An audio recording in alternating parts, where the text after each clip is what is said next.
بسم الله الرحمن الرحيم وبه نستعين الحمد لله رب العالمين والصلاة والسلام على سيد المرسلين وعلى آله وصحبه أجمعين ومن تبعهم بإحسان إلى يوم الدين. أعوذ بالله من الشيطان الرجيم. بسم الله الرحمن الرحيم وما أرسلناك إلا رحمة للعالمين.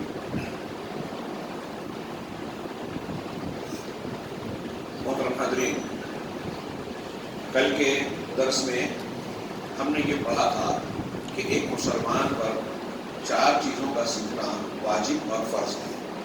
ان 4 چیزوں میں پہلی چیز علم سے مراد کون سی چیز کا علم اور کس چیز کو جاننا. تو اس میں سب سے پہلی چیز کہ اپنے رب کی معرفت، اس کی تھوڑی سی تفصیل ہم نے جانی کہ اللہ تبارک و تعالیٰ جو ہمارا پالنہار ہے اس کو پہچاننا، اس کی معرفت حاصل کرنا اولین فریضہ ہے، سب سے ضروری بات ہے. اور شرعی دلائل اور کائنات میں بکھری ہوئی دلیلوں کے ذریعے سے اس حقیقت کو جاننا، اسے واقفیت حاصل کرنا ہم پر فرض ہے. اس کے بعد دوسری چیز جس کی ضرورت ہے معرفت نبی. یہ علم کے مراتب کا دین اور دین کی بنیاد کے اعتبار سے دوسری بڑی بنیاد ہے. ہم جو چیز پڑھ رہے ہیں یہ ہمارے دین کی بنیادیں ہیں. اللہ کی معرفت کے بعد اس کے رسول اور نبی کی معرفت حاصل کرنا سب سے ضروری ہے. چنانچہ اللہ کی معرفت کے بعد یہ بات جاننا ہمارے لیے ضروری ہے کہ محمد صلی اللہ علیہ وسلم سچے طور پہ اور حقیقی طور پہ اللہ تبارک و تعالیٰ کے پیغمبر ہیں، اور اللہ نے آپ کو، اللہ کے نبی صلی اللہ علیہ وسلم کو تمام جہانوں کے لیے ہدایت اور حق دے کر بھیجا ہے. تمام جہانوں میں کوئی بھی مستثنا نہیں ہے. جب سے اللہ کے نبی صلی اللہ علیہ وسلم کی بعثت ہوئی اور آپ نے اپنی نبوت کا اعلان کیا، اس کے بعد سے دنیا کے کسی بھی خطے اور کسی بھی حصے میں بسنے والا کوئی جن ہو کوئی انسان ہو، سب کے سب جناب محمد رسول اللہ صلی اللہ علیہ وسلم کی دعوت کے مخاطب ہوئے. اور کوئی اللہ کے نبی صلی اللہ علیہ وسلم کا فرمان ہے کہ اس ذات کی قسم جس کے ہاتھ میں میری جان ہے، اس امت کا کوئی بھی فرد یہودی ہو یا نصرانی میرے بارے میں سن لے اور اس کے بعد مجھ پر ایمان نہ لائے تو وہ جہنم میں داخل ہو جائے گا. تو تمام جہانوں کے لیے آپ کو رسول بنا کر بھیجا گیا ہے. خود اللہ تبارک و تعالیٰ کا ارشاد ہے وما ارسلناک الا رحمۃ للعالمین. ہم نے آپ کو تمام جہانوں کے لیے رحمت بنا کر بھیجا. اللہ کے رسول صلی اللہ علیہ وسلم کی نبوت تمام جہانوں کے لیے عام ہے. اس کی قرآن و حدیث میں اور بھی بہت سی دلیلیں ہیں. ایک حدیث میں ہے کہ اللہ کے رسول نے فرمایا کہ اعطی تو خمسن وفی بعض الروایات ستن لم یعطہن احد من قبلی، کہ مجھے ایسی 5 یا 6 چیزیں دی گئی ہیں کہ مجھ سے پہلے کسی نبی کو وہ خصوصیات نہیں دی گئی. ان میں سے ایک یہ بتائی کہ مجھ سے پہلے انبیاء اپنی قوم کی طرف، اپنے قبیلے اور قوم کی طرف بطور خاص نبی بنا کر بھیجے جاتے تھے، اور مجھے تمام لوگوں کی طرف عمومی طور سے نبی بنا کر بھیجا گیا ہے. چنانچہ محمد صلی اللہ علیہ وسلم ہمارے پیغمبر ہیں، رسول ہیں، اور ہم جو دین مذہب اختیار کرتے ہیں، حاصل کرتے ہیں، نبی صلی اللہ علیہ وسلم اس کا ذریعہ، طریقہ اور واسطہ ہیں. یہ ہمارے اور اللہ کے درمیان تبلیغ رسالت کا واسطہ ہے، ذریعہ ہے. دین جو ہم کو معلوم ہو رہا ہے، اللہ تبارک و تعالیٰ ہم سے کیا چاہتا ہے، کس طریقے کی زندگی کن اصولوں کے مطابق زندگی گزارنی ہے، یہ بتانے کے لیے اللہ کے درمیان اور ہمارے درمیان واسطہ جناب محمد رسول اللہ صلی اللہ علیہ وسلم ہے. اور کوئی بھی انسان دین کو حقیقی طور پر نہیں جان سکتا جب تک کہ محمد رسول اللہ صلی اللہ علیہ وسلم کو نہ جان لے. آپ کی معرفت کے بغیر، آپ سے وہ واسطہ بنائے بغیر کوئی بھی شخص دین نہیں جان سکتا. بالکل واضح بات ہے، شریعت کے دین کے بنیادوں میں سے ہے. اور محمد صلی اللہ علیہ وسلم نبی اور رسول ہیں. نبی اس شخص کو کہتے ہیں جس کو پچھلی دعوت، پچھلی نبوت کی تعلیمات کو پھر سے تجدید کرنے کے لیے مبعوث کیا جاتا تھا، اور عام طور سے اس کے ماننے والے پہلے سے اللہ کو، دین کو جانتے تھے. اور رسول اسے کہتے ہیں، میں آسان کر کے اپنے الفاظ میں بیان کر رہا ہوں، جس کی طرف نئی شریعت کو نازل کیا گیا ہو وحی کی گیا ہو اور وہ مخالفین یعنی کفار و مشرکین سے مخاطب. اسی لیے کہا جاتا ہے آدم علیہ السلام پہلے نبی ہیں لیکن حضرت نوح علیہ السلام پہلے رسول ہیں، کیونکہ نوح علیہ السلام پہلے رسول ہیں جن کے مخاطب کفار و مشرکین تھے. اللہ کے نبی صلی اللہ علیہ وسلم نبی بھی ہیں، رسول بھی ہیں. جب آپ پر اقرأ بسم ربک الذی خلق یہ آیت نازل ہوئی تو اس وقت آپ کو صرف پیغام وحی دیا گیا اور آپ نبی بنائے گئے. عام طور سے اہل علم بیان کرتے ہیں، لیکن جب آپ کو یا ایھا المدثر قم فانذر وربک فکبر اس وحی کے ذریعے سے خطاب کیا گیا تو آپ کو پیغمبر یعنی رسول بنایا گیا. چنانچہ آپ نبی اور رسول دونوں ہیں. اب نبی صلی اللہ علیہ وسلم کی معرفت حاصل کرنا ہے، کیسے کہ آپ کا نام کیا ہے، نسب کیا ہے، اور آپ کی سیرت کو بھی جاننا ہوگا. چنانچہ آپ کے سنت اور طریقے کی معرفت بھی حاصل کرنی ہوگی، اور آپ کے اوصاف جس کے ذریعے سے آپ کو شرف حاصل ہوا اور آپ رسول اور اللہ کے رسول اور اللہ کے بندے بن گئے، یہ ساری تفصیل جاننا ایک مسلمان کے لیے ضروری ہے. اس کو جانے بغیر، اس کو سمجھے بغیر ایک آدمی سچا اور صحیح مسلمان ہو ہی نہیں سکتا. چنانچہ رسول اللہ صلی اللہ علیہ وسلم رسول بھی ہیں اور بشر بھی. بشری رسول ہیں، بشر ہیں، آپ کی طرف وحی کی گئی. آپ کلمہ دیکھیے ہم پڑھتے ہیں وَأَشْهَدُ أَنَّ مُحَمَّدًا عَبْدُهُ وَرَسُولُهُ. آپ کو عبد بھی کہا گیا، رسول بھی کہا گیا. عبد کہنا آپ کی توہین نہیں ہے. کچھ لوگ یہ سمجھتے ہیں، آج ہمارے یہاں کچھ لوگ ایسے ہیں جن کا کہنا یہ ہے کہ اللہ کے رسول ہیں، سید المرسلین ہیں، رحمت للعالمین ہیں، اور ایسے مقامات پر ہیں، لہذا بشر نہیں. کفار مکہ یہ کہتے تھے کہ اللہ کے نبی صلی اللہ علیہ وسلم تو بشر ہیں، ہمارے درمیان پلے بڑے، دودھ باش پرورش پائی، پروان چڑھے، ہماری طرح کھاتے پیتے ہیں، چلتے پھرتے ہیں. ما لہذا رسول یاکل الطعام ویمشی فی الاسواق. قرآن میں کفار مکہ کا جملہ نقل کیا گیا کہ اس رسول کا معاملہ کیا ہے کہ کھانا کھاتا ہے اور بازاروں میں چلتا پھرتا ہے، تو چونکہ وہ ہماری طرح انسان ہے اس لیے ہم رسول نہیں مانیں گے. تو انہوں نے بشر مانا، رسول نہیں مانا. آج کچھ لوگ ایسے پیدا ہو گئے جو یہ کہتے ہیں کہ آپ رسول ہیں اس لیے بشر نہیں ہیں. دونوں کا اصول ایک ہی ہے کہ بشریت اور رسالت اکٹھا نہیں ہو سکتے. اللہ تبارک و تعالیٰ نے بار بار کہا کہ آپ عبد ہیں. سبحان الذی اسریٰ بعبدہ.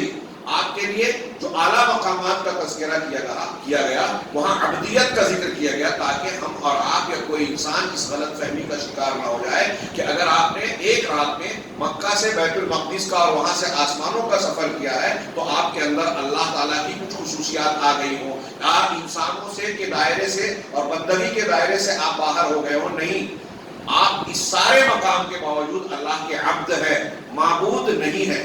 اللہ تبارک و تعالیٰ کی مخلوق ہیں، خالق نہیں ہیں. اللہ تبارک و تعالیٰ کے بندے ہیں، اور چونکہ اللہ تعالیٰ نے انسانوں جنوں کو اپنی بندگی کے لیے پیدا کیا، وما خلقت الجن والانس الا لیعبدون، میں نے جنوں انس کو محض اس لیے پیدا کیا کہ وہ میری عبادت کرے، میرے عبد بنے. چنانچہ جس مقصد کے تحت انسانوں اور جنوں کو پیدا کیا گیا، جب ہم کہتے ہیں کہ اللہ کے رسول عبد ہیں، عبد کامل ہیں، اس کا مطلب یہ کہ اللہ تعالیٰ اللہ کے رسول صلی اللہ علیہ وسلم جن مقصد حیات میں سب سے اعلیٰ مقام پر ہے. یہ آپ کی عزت اور شرف ہے، بے عزتی نہیں ہے. کچھ لوگ ایسا سمجھتے ہیں کہ اگر رسول اللہ صلی اللہ علیہ وسلم کو عبد مانے تو یہ آپ کی توہین ہے، تنقیص ہے، آپ کے درجے میں کمی عجیب ہے. ایک انسان جتنا کامل بنتا ہوگا اتنا زیادہ اللہ کا مقرب اور زندگی کے مقصد پر پورا اترنے والا. اور رسول اللہ صلی اللہ علیہ وسلم عبد کامل ہیں. چنانچہ آپ عبد ہیں جن کو وحی کے ذریعے سے عزت بخشی گئی. اس کی کچھ تفصیل جب ہم قبر کے 3 سوالات پر آئیں گے تو وہاں مزید بیان ہوگی. وہ معرفت النبی. اب یہاں یہ ایک بات یہ کہہ رہے ہیں کہ اللہ کے نبی صلی اللہ علیہ وسلم کی معرفت صرف ایسے علم کی طرح نہیں ہے کہ ہم آپ کو یاد کر لیں کہ آپ محمد ابن عبداللہ ہے، آپ رسول ہے، صرف ہم یاد کر لیں یا آپ کو آپ کے نسب کو جان لیں. نہیں، بلکہ آپ کو نبی ماننے کا اثر ہمارے اعمال پر، ہمارے عقیدے میں ہونا چاہیے. ظاہر اور باطن پہ اس کے اثرات مرتب ہونے چاہیے. چنانچہ جب بندہ اپنے نبی صلی اللہ علیہ وسلم کو جان جائے گا تو اس کا لازمی تقاضا یہ ہوگا کہ اللہ کے رسول صلی اللہ علیہ وسلم نے جو ہدایت پیش کی، جو تعلیمات ہم تک پہنچائی ہے، ہم ان کی ہر خبر کو جو کچھ انہوں نے پیش کیا اس میں اللہ کے نبی اور قرآن نے جو باتیں پیش کیا تو وہ خبر ہے یا امر ہے؟ خبر کسی چیز کے بارے میں اطلاع دی گئی، جنت ہے، جہنم ہے، قیامت واقع ہوگی، فرشتے ہیں، اللہ تعالیٰ کی یہ صفات ہیں، یہ خبر ہے. اور امر یا نہی یہ حکم ہے، ایسا کرو اور ایسا نہ کرو. تو جو نماز پڑھو، اللہ کی توحید کو اختیار کرو، صرف اس کی عبادت کرو، اس کے ساتھ شرک نہ کرو، والدین کے ساتھ اس میں سلوک کرو، حلال اور طیب روزی کھاؤ، یہ آرڈر ہے یا پھر کسی چیز سے منع کیا گیا ہے. تو جب ہم نے نبی صلی اللہ علیہ وسلم کو نبی اور رسول مانا، اس کی معرفت حاصل کی، تو یہ صرف ایسا نہیں کہ ہم یہ جانکاری اور معلومات کے طور پر جان رہے کہ محمد اللہ کے رسول ہے صلی اللہ علیہ وسلم، بلکہ اس کا اثر ہماری زندگی پر مرتب ہونا چاہیے. کیسے؟ کہ آپ نے جو کچھ تعلیمات پیش کی ہیں، ہدایت لائے ہیں، اس میں جو بھی خبریں ہیں ہم ان خبروں کی تصدیق کریں. ہاں، اور اللہ کے نبی صلی اللہ علیہ وسلم سے جس انسان کے پاس صحیح طور پر کوئی بات آپ کی نقل کی جائے، کوئی روایت پہنچے، تو اس کے لیے ضروری ہے کہ وہ اس کی تصدیق کرے، ایسے ہی جیسے اس نے خود رسول اللہ صلی اللہ علیہ وسلم سے سنا.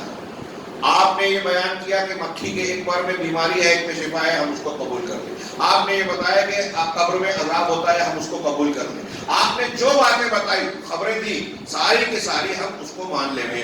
اسی طریقے سے اس معرفت، اللہ کو نبی ماننا اور جاننا، اس معرفت کا لازمی تقاضا یہ ہے کہ نبی صلی اللہ علیہ وسلم کے احکامات کی پیروی کی جائے.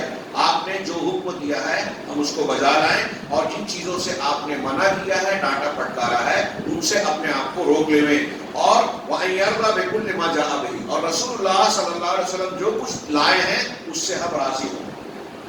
آپ نے ہم کو داڑھی اچھی نہیں لگتی، لیکن ہم نے یہ سنا کہ نبی صلی اللہ علیہ وسلم کی سنت ہے اور آپ نے حکم دیا ہے اعفوا اللحیٰ، قصوا الشوارب، یہ اپنے مونچھ کو کاٹو یا صاف کرو، کاٹو یا صاف کرو دونوں لفظ ہے، قصوا الشوارب بھی ہے، اور داڑھی کو چھوڑ دو. نبی نے کہا ہے تو ہم یہ مانیں کہ یہ نبی صلی اللہ علیہ وسلم کا فرمان ہم کو ماننا ہے. اس میں کوئی چو چرا نہیں، کوئی جو ہے دل میں کبیلگی نہیں، بلکہ جو کچھ آپ نے پیش کیا ہے اس سے ہم راضی ہوں. وَأَن يُسَلِّمَ لِذَلِكَ تَسْلِيمًا، ہم دل میں راضی ہوں اور ظاہر میں اس کے سامنے سر جھکا دیں، اس کے سامنے سر تسلیم ہم کریں.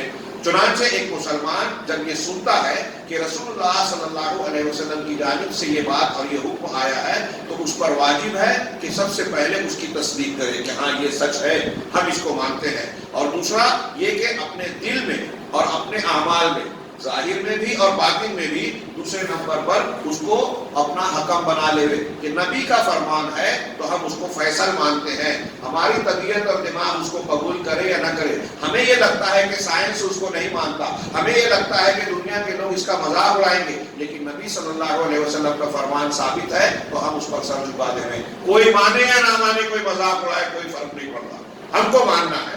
اور پھر اتنا ہی نہیں کہ ہم اس کو مان لیں، بلکہ ہمارا دل اس پر مطمئن ہو اور یہ خیال گزرے کہ سارا کا سارا خیر نبی صلی اللہ علیہ وسلم کی تعلیم میں ہی ہے. پھر اس کے بعد تسلیم مطلق ہو. یہی ایک مومن بندے کی صفت ہوتی ہے. نبی صلی اللہ علیہ وسلم کو نبی ماننے کا یہی تقاضا ہے. ایک مومن کی صفت یہی ہوتی ہے کہ ما جاء بہ نبی، نبی صلی اللہ علیہ وسلم نے جو لایا ہے اس کے سامنے اپنا سر جھکا دے. اللہ عز و جل نے ارشاد فرمایا فلا وربک لا یؤمنون حتی یحکموک فیما شجر بینہم، تمہارے رب کی قسم لوگ مومن نہیں ہو سکتے یہاں تک کہ اپنے جھگڑوں میں، فیما شجر بینہم، جو ان کے درمیان جھگڑے ہوتے ہیں، ان جھگڑوں میں آپ کو فیصل نہ بنائیں. نبی صلی اللہ علیہ وسلم کو حکم، فیصل، قاضی، جج مانے کہ ہمارا جھگڑا ہو رہا ہے، کوئی بھی جھگڑا، مسلک کا جھگڑا، دین کا جھگڑا، گھر کا جھگڑا، وراثت اور پراپرٹی کا جھگڑا، کوئی بھی جھگڑا ہو رہا ہے، ہاں اپنے اس جھگڑے میں ایک مومن بندہ رسول کو فیصل مانے. ثم لا یجدوا فی انفسہم حرجا مما قضیت ویسلموا تسلیما، اور پھر آپ جو فیصلہ کریں اس سے اپنے دل میں کوئی تنگی محسوس نہ کریں اور اس کے سامنے اپنا سر جھکا دے کے تسلیم کریں. یعنی اندر بھی اس سے مطمئن ہو اور باہر بھی اس کو قبول کریں. ایسا نہیں کہ باہر میں چلو ٹھیک ہے میں مان لیتا ہوں لیکن دل میں ہمارے یہ خناس ہو کہ نہیں دل نہیں مان رہا ہے. اللہ کے رسول صلی اللہ علیہ وسلم کی بات تو ہے کہ بہن کو بیٹی کو حصہ دینا چاہیے، لیکن طبیعت نہیں مانتی. اللہ کے رسول صلی اللہ علیہ وسلم نے فلاں کام تو کہا ہے لیکن دل نہیں مانتا. اگر اندر بھی آپ کے اللہ کے رسول صلی اللہ علیہ وسلم کے فیصلے پر کبیدگی ہے، ناپسندیدگی ہے، تو اللہ تعالیٰ نے اپنے رب کی قسم، اللہ نے خود بلا و ربی کا رب کی قسم کھا کر کہا ہے کہ وہ مومن نہیں. ایمان کا تقاضا یہ ہے کہ رسول اللہ صلی اللہ علیہ وسلم کو اپنے ہر جھگڑے میں فیصل، پنچ اور قاضی مانا جائے، اور آپ کے فیصلے کو بلا چوں چرا، بغیر کسی اعتراض کے، ظاہر اور باطن میں کوئی مخالفت کیے بغیر اسے قبول کر لیں. اسی طرح اللہ تعالیٰ کا یہ فرمان ہے وَمَا كَانَ لِمُؤْمِنٍ وَلَا مُؤْمِنَةٍ إِذَا قَضَى اللَّهُ وَرَسُولُهُ أَمْرًا أَن يَكُونَ لَهُمُ الْخِيَرَةُ مِنْ أَمْرِهِمْ، کہ کسی مومن مرد اور مومنہ عورت کے لیے یہ جائز نہیں ہے کہ جب اللہ اور اس کے رسول کسی معاملے کا فیصلہ کر دیں تو انہیں اپنے معاملے میں کوئی اختیار ہو. وَمَن يَعْصِ اللَّهَ وَرَسُولَهُ فَقَدْ ضَلَّ ضَلَالًا مُبِينًا، اور جو اللہ اور اس کے رسول کی نافرمانی کرے گا تو وہ کھلی ہوئی گمراہی میں پڑ گیا. ابھی کرناٹک میں حجاب کا مسئلہ چلا، اس سلسلے میں جو فیصلہ آیا، میں نے تو تفصیلی بات نہیں پڑھی، ہلکی پھلکی خبر پڑھی. ایک صاحب نے بتایا کہ جو مسلم جج سے فیصلہ کروایا گیا ہے، اس میں سیاست ہے، اس میں ہندوتوا کی ایک فکر کا حصہ ہے، یہ سارا ہندوستان جانتا ہے.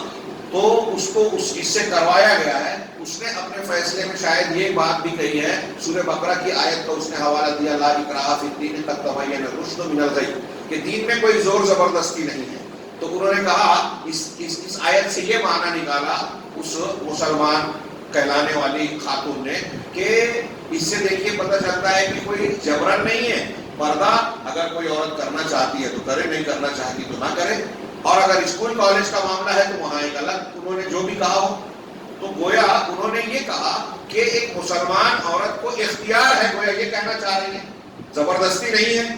بہت ہی غلط معنی بیان کیا. قرآن کی آیت کا مفہوم غلط اور غلط جگہ پر منطبق کیا ہے، فٹ کیا ہے. کیسے؟ یہ لا اکراہ فی الدین قد تبین الرشد من الغی، آپ اس کا معنی سیاق و سباق اور تمام مفسرین کی تشریح میں پڑھیں گے کہ یہ زور زبردستی کسی کو مسلمان بنانے کے سلسلے میں بیان کی جا رہی ہے. کہ کوئی کافر ہے، غیر مسلم ہے، تو اس کو جبرن مسلمان نہیں بنایا جائے گا کہ تم اسلام قبول کر لو، چاہے مسلمان کو کتنی بھی طاقت ہو، حکومت ہو، زبردستی اسلام قبول نہیں کروایا جائے گا. لیکن ایک آدمی، ایک مرد یا عورت اسلام میں داخل ہو گئے، مسلمان ہے، تو مسلمان جب ہوا، کلمہ پڑھا، تو اب اس کو اختیار نہیں ہے کہ اللہ اور اس کے رسول کا فیصلہ آنے کے بعد اپنی چلائے. یہ قرآن کی آیت کہہ رہی ہے جو میں نے ابھی پڑھی. مَا كَانَ لِمُؤْمِنٍ وَلَا مُؤْمِنَةٍ، اس جج کو کوئی یہ پڑھائے کہ اِذَا قَضَى اللَّهُ وَرَسُولُهُ أَمْرًا، کہ جب اللہ اور اس کے رسول کسی معاملے کا فیصلہ کر دیں تو مومن مرد اور مومنہ عورت کے لیے نہیں ہے أَن يَكُونَ لَهُمُ الْخِيَرَةُ مِنْ أَمْرِهِمْ، کہ اپنے معاملے میں انہیں اختیار ہو، کہ وہ اپنے طور پر آپشن اختیار کریں. یہ سمجھ میں آ رہا ہے تو یہ قبول کروں، وہ سمجھ میں آ رہا نہیں. آپ کی سمجھ نہیں چلے گی. آپ نے اپنے آپ کو جب لا الہ الا اللہ محمد رسول اللہ کی گواہی دی نا، تو اپنے آپ کو اللہ اور اس کے رسول کا تابع دار بنا دیا. اب ان کا جو بھی فیصلہ ہے اسے ماننا ہوگا، اور جو نہیں مانے گا تو قرآن کا اگلا جملہ کہہ رہا ہے وَمَن يَعْصِ اللَّهَ وَرَسُولَهُ فَقَدْ ضَلَّ ضَلَالًا مُبِينًا، کہ جو اللہ اور اس کے رسول کی نافرمانی کرے گا تو وہ بڑی کھلی ہوئی گمراہی میں پڑ گیا. اب وہ اپنے اختیار کی بات کرے، کسی امام کا نام لے وے، کسی بزرگ کا نام لے وے، کسی پیر صاحب کا نام لے وے، اگر کسی کے نام اور حوالے سے اللہ اور رسول کی بات کو رد کرتا ہے تو وہ کھلی گمراہی میں ہے. وہ چاہے اپنے آپ کو کتنا بڑا دیندار سمجھتا ہو اور خواب میں دیکھتا ہو کہ اللہ نے اس کو جنت میں ڈال دیا. اگر اللہ اور یہ قرآن کا فیصلہ ہے، اس کے سامنے خواب و آپ کی کوئی حیثیت اور حقیقت نہیں ہے. آگے شیخ فرماتے ہیں اس کی تشریح کرتے ہوئے کہ مومن جو محمد صلی اللہ علیہ وسلم کی معرفت رکھتا ہے، اللہ کو نبی سمجھتا ہے، جانتا ہے، حقیقت میں جس کو معرفت، یہ بنیاد ہے ہمارے دین کی، اسے سمجھے بغیر کوئی مسلمان نہیں ہو سکتا. کہ ہم جب نبی صلی اللہ علیہ وسلم کو، محمد رسول اللہ کا کلمہ پڑھ رہے ہیں تو نبی کی معرفت ہونی چاہیے. اور یہ معرفت کا معنی یہی ہے کہ آپ کا حق جانے کیا ہے. آپ کا حق اللہ نے یہ متعین کیا کہ اللہ کی اطاعت کرو، رسول کی اطاعت کرو. جو رسول دے لے لو، جس سے منع کر دے رک جاؤ. اللہ رسول کا جو فیصلہ ہو جائے تو پھر اپنے طرف سے کوئی اختیار نہیں ہے. اور آپ کو اپنے جھگڑوں میں فیصلہ بنانے کے بعد آپ کا جو بھی فیصلہ ہو اندر سے اور باہر سے اس کو قبول کریں. اب یہ کہہ رہے ہیں کہ کوئی بھی شخص جو محمد صلی اللہ علیہ وسلم کی معرفت رکھتا ہے، جب نبی صلی اللہ علیہ وسلم کی طرف سے اس کے پاس کوئی حکم آ جائے تو وہ یہ نہیں کہہ سکتا. یہ کسی آیت کی تفسیر کر رہے ہیں کہ انظر واختار ما فیہ المصلحہ، کہ میں دیکھوں گا، غور کروں گا، اور جس میں مصلحت ہوگی اس کو اختیار کروں گا.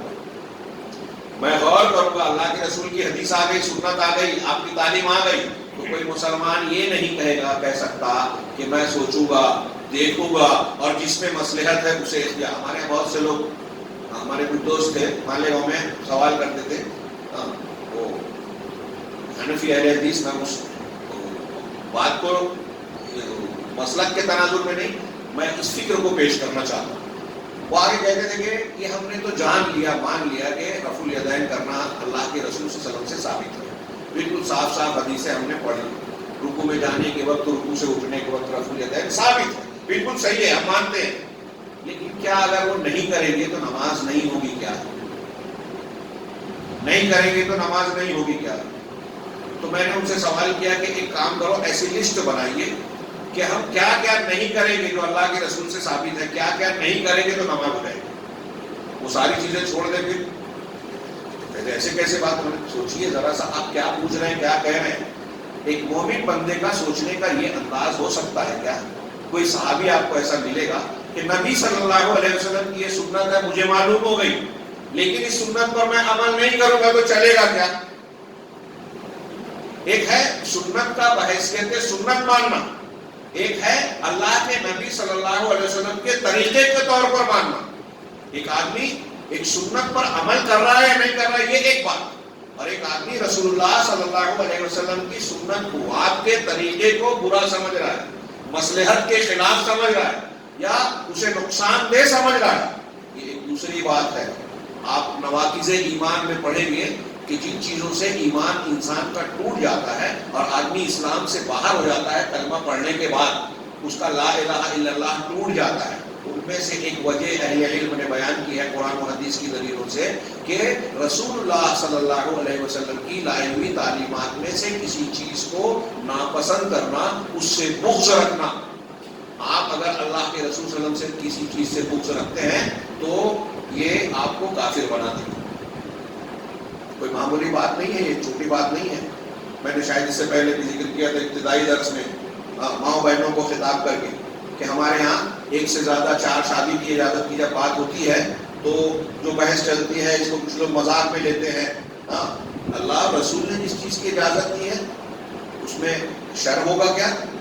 اگر کوئی غلط استعمال کرے تو ایک شادی کرنے والا بھی اپنی بیوی پر ظلم کرتا ہے تو اس کو یہ کیوں نہیں کہتے کہ ایک بھی شادی نہیں کرنا چاہیے؟ 2 پر کیوں ظلم کے سوال اٹھاتے ہیں؟ انصاف کرنا ضروری ہے، بالکل صحیح ہے. بچوں میں بھی انصاف کرنا ضروری ہے، تو کوئی یہ نہیں بولتا، آج تک میں نے نہیں سنا کہ ایک سے زیادہ بچہ پیدا مت کرو ورنہ انصاف نہیں کر پاؤ. وہاں ہم کوشش کرتے ہیں. کتنے مسائل کا حل ہے ایک سے زیادہ شادی پہ. تو میں خیر کہنا یہ چاہتا تھا کہ ہم اپنی خواتین کو، جب یہ بحث چلتی ہے تو ہندوستانی سماج اور معاشرے میں ہندوانہ تہذیب کے اثر سے ہماری بہت سی مسلم خواتین بھی اس کو برا سمجھتی ہیں. وہ زبان سے یہ نہ کہیں کہ ناپسندیدہ ہے، لیکن ان کا رویہ طرز یہ کہتا ہے کہ انہیں ناپسند ہے. تو انہیں یہ سمجھانے کی ضرورت ہے کہ ایک ہوتا ہے کرنا نہ کرنا، ایک ہوتا ہے پسند کرنا ناپسند کرنا. تو آپ اگر اللہ اور رسول کی تعلیمات میں سے کسی چیز کو ناپسند کرو گی تو ہو سکتا ہے کہ آپ کفر تک چلے جاؤ. اس لیے اس کو چھوٹا نہ سمجھا جائے. بہرحال نبی صلی اللہ علیہ وسلم سے اگر کوئی چیز ثابت ہے تو ہم اس کو چھوڑنے کے بہانے تلاش کریں، یہ کوئی مومن کا طریقہ نہیں ہوتا. اس کو کرنے کی کوشش کرنا چاہیے. تو اللہ کے نبی صلی اللہ علیہ وسلم کے حکم کے آنے کے بعد یہ انہوں نے کہا کہ کوئی مومن یہ نہیں کہے گا کہ میں غور کروں گا پھر اس میں مصلحت اختیار کروں گا، نہیں، بلکہ مومن یہ یقین رکھتا ہے کہ وہ یقینی طور سے یہ جانتا ہے کہ مصلحت اسی میں ہے جس کا نبی صلی اللہ علیہ وسلم نے حکم دیا ہے. ہماری سمجھ میں نہیں آ رہا ہے، لیکن نبی نے جو بتایا ہے اسی میں فائدہ ہے، اسی میں مصلحت ہے. چنانچہ آدمی کو اپنی طرف سے اختیار نہیں ہے، بلکہ فرض یہ ہے کہ وہ یہ بات جان جائے، یہ یقین کرے کہ خیر پورا کا پورا اس چیز میں ہے جو نبی صلی اللہ علیہ وسلم نے لایا، پیش کیا، بتایا اور تعلیم دی، اور اس کو نہ صرف یہ کہ عمل کرے بندہ مومن، اس پر نہ صرف عمل کرے بلکہ اس پر اپنے سینے کو کھول بھی دے، شرح صدر اختیار کرے اور اس کو ظاہر اور باطن میں تسلیم کرے۔ اس معنی کو ثابت کرنے کے لیے قرآن کی بہت ساری آیتیں موجود ہیں، اور نبی صلی اللہ علیہ وسلم کی اتباع میں سراسر خیر ہے۔ یہ آخر میں کہہ رہے ہیں نبی کی معرفت کے بعد میں کہ ہمیں اور آپ کو یہ جاننا چاہیے کہ نبی صلی اللہ علیہ وسلم کی اتباع میں خیر ہے، اور آپ کی مخالفت کرنے میں، آپ کی سنت کو ہم جان گئے اور پھر بھی اس کے خلاف جائیں، اس کی مخالفت کریں، اس میں سراسر شر ہے۔ اللہ تعالیٰ کا فرمان ہے، قرآن کی آیت ہے، فَلْيَحْذَرِ الَّذِينَ يُخَالِفُونَ عَنْ أَمْرِهِ أَن تُصِيبَهُمْ فِتْنَةٌ أَوْ يُصِيبَهُمْ عَذَابٌ أَلِيمٌ۔ سورہ نور کی بڑی مشہور آیت ہے کہ جو لوگ رسول کے حکم کی مخالفت کرتے ہیں انہیں اس بات سے ڈرنا چاہیے، رب العالمین ہم سے آپ سے کہہ رہا ہے کہ جو رسول کے حکم کی مخالفت کرتا ہے، سنت کی خلاف ورزی کرتا ہے، اسے اس بات سے ڈرنا چاہیے کہ ان تصیبہم فتنہ، کہ ان کو فتنہ پکڑ لے گا، اور یصیبہم عذاب علیم، یا دردناک عذاب اختیار کر انہیں پکڑ لے گا، دردناک عذاب۔ علامہ ابن کثیر کہتے ہیں فتنے سے مراد دنیا کا عذاب اور دردناک عذاب آخرت۔ یعنی اگر رسول کی سنت کی مخالفت ہم کریں گے تو دنیا میں عذاب آئے گا، آخرت کا عذاب ہوگا۔ یہ ابن کثیر رحمہ اللہ۔ یہاں شیخ نے کہا کہ فتنے سے مراد کیا ہے کہ اگر امر رسول کی مخالفت کوئی کرتا ہے تو اسے فتنہ پکڑے گا۔ کیسے؟ کہ ہو سکتا ہے اس کے دل میں کچھ ایسی چیز، ایسا عقیدہ آ جائے جس سے وہ ہلاکت میں پڑ جائے، یا اس کے دل میں شک پیدا ہو جائے، یا اس کے دل میں کچھ خرابی پیدا ہو جائے جس کی وجہ سے اس کے ایمان میں بگاڑ آ جائے گا۔ اسی لیے امام احمد بن حنبل رحمہ اللہ اس کی تشریح کرتے ہیں کہ اسے فتنہ پکڑ لے گا، یعنی وہ شرک میں پڑ جائے گا۔ جو سنتوں کی جان بوجھ کر مخالفت کرتا ہے وہ شرک میں پڑ جاتا ہے۔ آپ دنیا میں دیکھ سکتے ہیں بڑے بڑے دعوت کا کام، اسلام کا جھنڈا اٹھانے والے کانفرنس سے سیمینار کرتے ہیں، دین کے کام کا جھنڈا اٹھاتے ہیں، اور اللہ کے رسول صلی اللہ علیہ وسلم کی سنتوں کو کسی بھی نام سے، ارے یہ تو فروعی مسئلہ ہے، ارے یہ تو ایسا ہے، اس کو کرنے سے جو ہے اختلاف پیدا ہوتا ہے۔ رسول کی بات سے اختلاف پیدا ہوتا ہے اور لوگوں کی بات سے اتحاد پیدا ہوتا ہے۔ جو رسول کی بات کے خلاف جا رہا ہے وہ اختلاف پیدا کر رہا ہے، جو رسول کی سنت کو زندہ کر رہا ہے وہ اختلاف ختم کر رہا ہے۔ ہمارے یہاں منکرین حدیث کا ایک طبقہ پایا تو کہتے ہیں کہ حدیثوں سے اختلاف ہے۔ جی نہیں، منکرین حدیث کے کسی دو گروہ میں آپ کو اتفاق کسی ایک معاملے میں نہیں ملے گا۔ آج تک ان لوگوں نے قرآن کی روشنی میں نماز کی ایک رکعت نہیں بتائی، متفق نہیں ہو سکے۔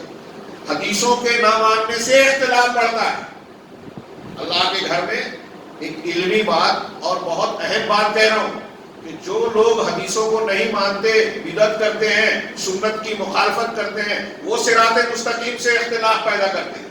ہمارے یہاں ایک طبقہ اتحاد کی جب بات کرتا ہے کہتا ہے کہ فاتحہ پڑھو کہ مت پڑھو، میلاد کرو کہ نہ کرو، ایک ہو جاؤ، یعنی شرک کرو کہ نہ کرو، توحید پر رہو کہ نہ رہو، ایک ہو جاؤ۔ توحید سے، توحید رب سے توحید سب پیدا ہوتی ہے۔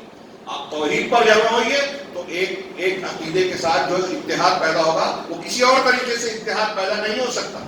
تو سنت کی اتباع میں سراسر خیر ہے، اور سنت کی مخالفت یہ قرآن کہہ رہا ہے، کوئی میں نہیں بول رہا ہوں، کہ اگر سنت کی مخالفت کریں گے تو فتنہ آئے گا، شرک میں پڑو گے، شک و شبہ میں پڑو گے، دل میں ایمان میں خرابی آئے گی، اور پھر آخرت میں دردناک عذاب ہوگا۔ اب اللہ کے رسول صلی اللہ علیہ وسلم کا کوئی بھی طریقہ اور سنت ہو، اس آیت اور اس حکم کی روشنی میں دیکھیے تو اس کو ہم ہلکے میں نہیں لے سکتے۔ نبی صلی اللہ علیہ وسلم کو نبی جاننا اور اس کی معرفت کا یہ تقاضا ہے۔ تو کہا یا پھر دل میں ریاکاری آ جائے گی، تو ایک آدمی اپنے آپ کو بہت محنت کے ساتھ نیک عمل اور دین کا کام کر رہا ہے، نماز، روزہ، تلاوت، ذکر و اذکار کر رہا ہے، لیکن دل میں ریاکاری کا جذبہ ہے، سارا عمل برباد ہو جائے گا۔ اگر اللہ کے رسول کے حکم کی مخالفت کریں گے تو اللہ کا یہ عذاب آئے گا۔ چنانچہ ضروری ہے کہ ہم یہ بات جان لیں کہ رسول صلی اللہ علیہ وسلم کی معرفت صحیح اور نفع بخش طریقے پر ہمیں حاصل ہو۔ اللہ ہمارا رب ہے، یہ پہلی معرفت، پہلا علم۔ دوسرا، محمد صلی اللہ علیہ وسلم ہمارے نبی ہیں۔ اس معرفت کو صحیح انداز میں ہم اختیار کریں، اور صحیح نفع بخش معرفت کون سی ہے؟ جو انسان کے عمل اور عقیدے میں اثر انداز ہوتی ہو۔ صرف مجرد الفاظ سے، زبان سے ہم اللہ کے رسول کو رسول کہیں اور انسان نبی صلی اللہ علیہ وسلم کے نام کو یاد کر لے ہوئے یا صرف آپ کا ذکر اور تذکرہ کرے، یہ آپ کو نبی ماننا نہیں ہے، بلکہ ضروری ہے کہ انسان کے اعمال میں اس کی تاثیر ہو۔ چنانچہ جب آپ، یہ آخری بات شیخ نے بہت پیاری کہی کہ اگر آپ اپنے آپ کو جاننا چاہتے ہیں کہ آپ اور ہم اللہ کے رسول صلی اللہ علیہ وسلم کو بحیثیت رسول آپ کی معرفت اور جانکاری رکھتے ہیں یا نہیں، نبی کا علم ہمیں اور آپ کو ہے کہ نہیں، ہمارے دل کو جانچنا ہے، تو اس کا میزان یہ ہے کہ آپ اپنے موقف کو دیکھنے کے لیے یہ جانچیں کہ رسول اللہ صلی اللہ علیہ وسلم کی جو تعلیمات ہیں، جو سنتیں ہم جانتے ہیں، جو تعلیمات ہم جانتے ہیں، اس کو ہم کتنا مانتے ہیں، اس پر کتنا عمل کرتے ہیں۔ اگر ہم عمل کر رہے ہیں، اگر حق اور سچ مانتے ہیں، اگر ہم اس پر عمل کر رہے ہیں، ہمارے عمل میں آپ کی تعلیمات کا اثر دکھائی دے رہا ہے، تو ہم اللہ کے رسول صلی اللہ علیہ وسلم کو رسول مان رہے ہیں، ہماری معرفت سچی ہے، صحیح ہے۔ اور اگر ہم اللہ کے رسول صلی اللہ علیہ وسلم کی تعلیمات کے جاننے کے بعد اس کی مخالفت کرنے والے ہیں، تو یہ جان لیجئے، مان لیجئے کہ ہم اور آپ اگر ایسے ہیں تو ہم رسول کو رسول نہیں جانتے، آپ کی معرفت ہمیں حاصل نہیں ہے۔ چنانچہ اپنے معاملے کو تازہ کیجئے، اپنے حالات کی اصلاح کیجئے، تاکہ نبی صلی اللہ علیہ وسلم کی معرفت ہماری درست ہو جائے اور یہ ہمارے لیے مزید نفع بخش بنے۔ اس کی کچھ تفصیل وہاں جب ہم 3 سوال قبر کے 3 سوال پر گفتگو کریں گے تو شیخ نے کہا کہ مزید کچھ تفصیل آئے گی۔ اللہ تعالیٰ سے دعا ہے کہ وہ ہمیں دین کی بنیادوں کو صحیح طریقے سے سمجھنے اور اس کے تقاضوں کو پورا کرنے کی توفیق دے۔ وآخر دعوانا الحمدللہ۔